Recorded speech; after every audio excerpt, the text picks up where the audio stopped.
finally, pina-adopt na natin itong si Jax at nakakatuwa kasi ang dami niya ditong kasama mga doggies. Alam niyo ba ito sa mga araw na talagang mixed emotions? Yung nalulungkot kami kasi syempre mamimiss namin si Jax pero syempre masaya rin kasi mapupunta na siya sa kanyang permanent family. Alam niyo naman kasi na palaging ang tuwing mag-rescue kami, pinapa-adopt rin namin sila para nga mas mapunta sila sa family na kaya silang tutukan. Anyway, so nagpabaon nga si mother muna ng dog food tapos ngayon nga namimili rin siya ng mga leash na pwede niya ipadala kay Jax. Ito na rin nga yung baon ni Jax tapos syempre nilagyan pa nga ni mother yan itong vermifuge na as dewormer since kailangan na rin nga niyang i-deworm sunod na araw after nga siyang ma-adopt. Nagbabay na rin nga muna siya dito sa mga anak ni Mama Fiona since sila talaga palagi magkakasama dito nitong mga nakaraang araw. May pagpasok pa nga sa loob ng cage itong isang to makapagbabay nga lang dito kay Jax tapos after noon ay pinapasok na rin nga ulit si Jax sa loob. Dito sa maliit na cage nga pala rin na to siya magsistay sa biyahe para nga nasa loob naman siya ng sasakyan since medyo malayo rin nga yung pupuntahan niya. Tapos alam nyo rin naman na mainit talaga yung panahon lately kaya naman maganda na nasa loob ng sasakyan itong si Jax. At ito rin kasi talaga yung kasyang cage dito sa loob ni McQueen. In fairness naman noong una, chill-chill lang nga siya sa biyahe at mukhang wala pa nga siyang alam kung saan ba siya dadalhin kahit in-explain na rin naman namin sa kanya. Siyempre si mother muna ang driver natin for today habang si Jax naman ang kasama nga niya sa likod ay itong si Ate Reason niya. Nung medyo malapit na rin nga kami, tinan nyo talaga nagsuka pa nga siya at naligo kasi sa biyahe. Kaya naman kinailangan muna namin mag-stop over para nga linisan siya tapos habang nakatigil kami talaga nagpupu pa nga siya dyan. Kaya naman ayan, nilinis ko rin yung pupu niya at dahil nga naapakan niya, syempre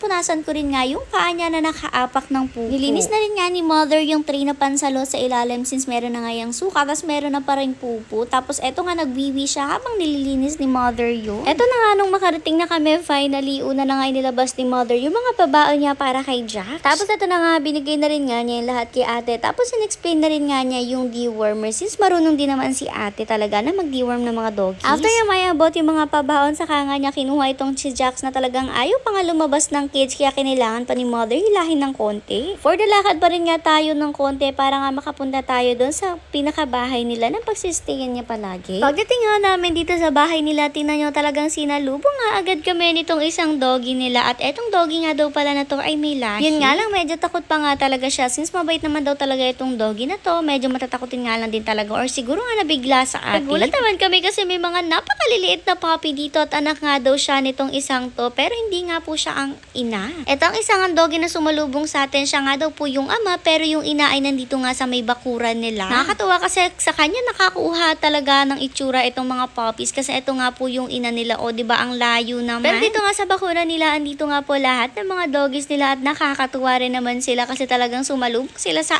atin. Simple lang din sila dito at yung bahay nila pero alam nyo ba nakakatuwa kasi mukhang happy naman sila at malulusog. Kung di ako nagkakamali sa pag-explain ni ate ay lahat sila ay may mga breeds, parang half breeds nga yung anyways, iba. Hindi ko rin nga nabanggit agad na si ate nga po pala ay kamag-anak rin namin. Pinsan ko po, pamangkin ni mother. O diba, it runs in the blood yung pagkahilig sa mga aso or sa mga animals in general. Sumunod rin nga sa amin itong maliliit dito kaya naman dinampot siya ni mother at yan tinry nga niyang ibulsa kaso wala nga daw siyang bulsa.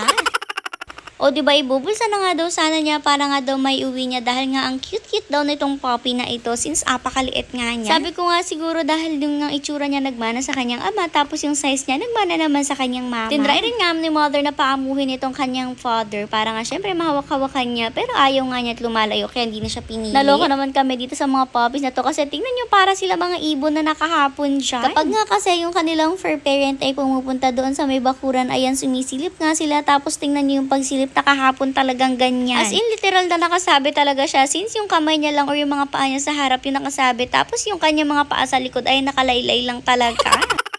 O diba talaga nakakatuwa ang mga pinaggagawa ng mga puppies na ito. Kaya maya pa sa pagsusuyo rin nga ni mother dito kay doggy, tingnan nyo talaga nahawakan na rin nga niya. At grabe ang bait din nga niya. Si Jax naman dito nga muna nilagay sa isang cage na pinagtanggalan ng isang doggy. Pero syempre i-isolate nga muna siya since bagong dating nga siya dito. Tapos alam nyo naman na nagpapagaling pa rin siya mula sa kanyang galis. Pero magaling naman na talaga itong si Jax kaya nga pinaampon na natin siya. Pero mahalaga talaga na i-isolate pa rin. Anyways, bago kami umalis ay nakipaglambingan nga muna ako dito dito kay Doggy. Ayan, nagpapahawak na nga siya nung time na ito. Siya na nga mismo rin yung lumapit sa akin sis gusto rin ng palampalagay niya ng head scratches. Medyo mahiyain nga lang talaga siya. Maya-maya pa bumaba nga si ate tapos pinakita niya nga sa amin itong bago niyang anak na pusa. At ang cute talaga ng kuting na to. Tingnan nyo, kamukha siya ni Ming. Naalala ko kasi ganyan yung itsura ni Ming nung una ko siyang makita at malimot. Anyways, itong pusa nga daw nila na to, hindi talaga nila alam na buntin sis hindi naman daw talaga masyado lumaki yung tiyan. Nalaman na nga lang daw nila nung mga anak na at kaya naman pala hindi lumaki yung tiyan kasi iisa naman pala talaga yung anak niya. Manghang-mangha rin nga si mother kasi ang ganda rin nga ni Mama Cat. Tapos kahit nga itong anak niya ay ang ganda-ganda rin. Nung time na to naman talaga nagwawala na si Mama Cat since gusto na nga niyang kuhanin itong kuting niya kaya naman ibinigay na nga yan sa kanya. Tinry rin nga ni ate kung kaya pa daw buhatin ni Mama Cat itong kuting niya at in fairness, carry pa naman kasi ayan talagang nayakyat pa nga niya dyan sa taas at dyan sila nagsistay. Bago naman tayo umalis, nagabot rin nga si mother ng cash kasi sabi nga niya pambili daw ng dog food. Itong mga doggies ni ate, pati na rin nga ni Jax. Kasi alam nyo ba, nakakatuwa talaga kasi naka-dog food pa nga sila at binibilhan sila ni ate at ayan, top breed rin nga yung dog food na ginagamit nila. 100%